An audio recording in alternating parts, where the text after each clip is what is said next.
Ja, sorry.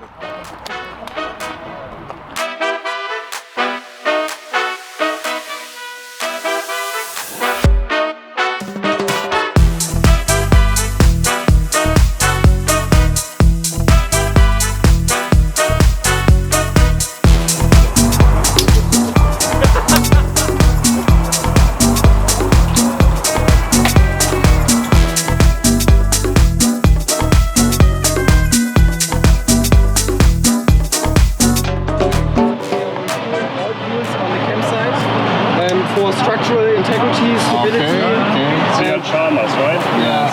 Water quality.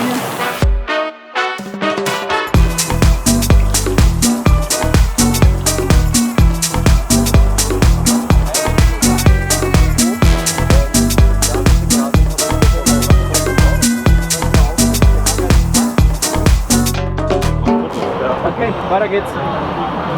Thank you guys. Thank you. I'm just saying, like, this is not a winning contender.